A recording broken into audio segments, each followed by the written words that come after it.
আসসালামু আলাইকুম। সাদিকাস কিচেনে সবাইকে স্বাগতম। আজকে আরও একটি বিস্কিটের রেসিপি নিয়ে হাজির হয়ে গেলাম। খুবই হেলদি এবং স্বাস্থ্যকর উপায়ে তৈরি করে নিতে পারবেন এই বিস্কিটগুলো। কোনো প্রকার ঝামেলা ছাড়াই ঘরে থাকা উপকরণ দিয়ে তৈরি করে নেওয়া যাবে। আর এই বিস্কিটগুলো কোনো প্রকার ওভেন ছাড়াই আপনি চুলাতে তৈরি করে নিতে পারবেন। পরিবারের সাথে চায়ের আড্ডায় এরকম বিস্কিট হলে আর কিছুই লাগবে না। তো চলুন দেখে নেওয়া যাক রেসিপি। বিস্কিট তৈরি করার জন্য এখানে আমি প্রথমেই নিয়ে নিচ্ছি একটি বোল। এখন এখানে আমি দিয়ে দিব হাফ কাপ পরিমাণ রান্নার রেগুলার তেল, আর সাথে দিয়ে দিচ্ছি 1/3 কাপ পরিমাণ চিনি। চিনিটাকে আমি একটু ব্লেন্ডারে গুঁড়ো করে নিয়েছি। এতে করে চিনিটা খুব ভালোভাবে মিশে যাবে, না হলে বিস্কিটের খামিরে চিনিটা দানা দানা ভাব থেকে যাবে, তাই চিনিটা গুঁড়ো করে নেওয়াই ভালো। এখন এই তেল এবং চিনি আমি খুব ভালো করে মিশিয়ে নিব। মিশাতে মিশাতে যখন এরকম একটি ক্রিমি টেক্সচার চলে আসবে, এই পর্যায়ে দিয়ে দিব 1 কাপ পরিমাণ লাল গমের আটা, আর সাথে দিয়ে দেব হাফ কাপ পরিমাণ নর্মাল আটা, যেটা সচরাচর কম বেশি আমরা সবাই ব্যবহার করে থাকি। দিয়ে দিচ্ছি 1/4 চা চামচ পরিমাণ বেকিং পাউডার এবং দিয়ে দিচ্ছি 1/4 চা চামচ পরিমাণ লবণ। এখন সম্পূর্ণ শুকনো উপকরণগুলোকে আমি খুব ভালো করে একটু মিশিয়ে নিব। আমার সম্পূর্ণ শুকনো উপকরণগুলো মেশানো হয়ে গিয়েছে। ডোটা তৈরি করে নেওয়ার জন্য এখন এখানে আমি কিছুটা পরিমাণে দুধ দিয়ে দিব। দুধটা আমি অল্প অল্প করে দিব। একবারে যদি দুধটা বেশি পরিমাণে দিয়ে দেই, খামিরটা পারফেক্ট হবে না। তাই আমি আস্তে আস্তে অল্প অল্প দুধ দিয়ে আমি একটি সফট ডো তৈরি করে নিব। এই বিস্কিটটা তৈরি করার জন্য একটা সফট ডো তৈরি করে নিতে হবে। এই জন্য দুধটাকে অল্প অল্প পরিমাণে দিয়ে একটু সময় নিয়ে ডো তৈরি করে নিতে হবে।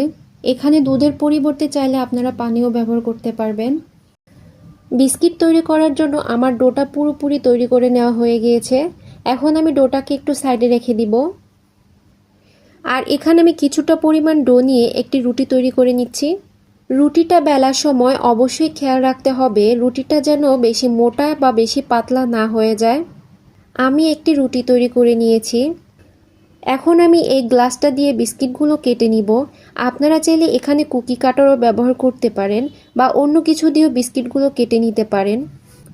আপনারা আপনাদের পছন্দ অনুযায়ী বিস্কিটগুলো কেটে নেবেন। আমার সম্পূর্ণ বিস্কিটগুলো কেটে নেওয়া হয়ে গিয়েছে। এখন বাড়তি যে অংশটুকু ছিল এটাকে আমি একটু সরিয়ে নিব।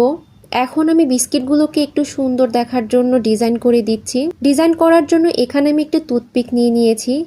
তারপর আমি বিস্কিটের উপরে ছোট ছোট করে ছিদ্র করে দিচ্ছি। আপনারা আপনাদের পছন্দ অনুযায়ী ডিজাইন করে নেবেন, এটা পুরোপুরি অপশনাল। তো আমার সম্পূর্ণ বিস্কিটগুলো তৈরি করে নেওয়া হয়ে গিয়েছে। আমি যে ডোটা তৈরি করেছিলাম তা দিয়ে আমি এতগুলো বিস্কিট তৈরি করে নিয়েছি।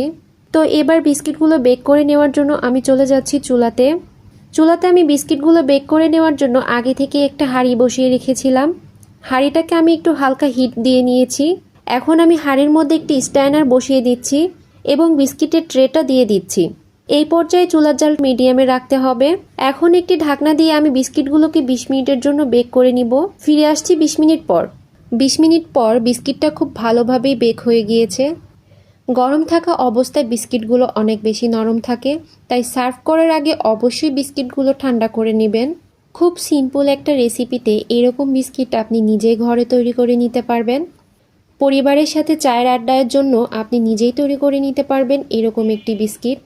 তো এতক্ষণ সাথে থাকার জন্য আপনাদের সবাইকে অসংখ্য ধন্যবাদ। রেসিপিটা ভালো লেগে থাকলে লাইক কমেন্ট করে সাথে থাকবেন। সেই সাথে বিদায় নিচ্ছি। আল্লাহ হাফেজ।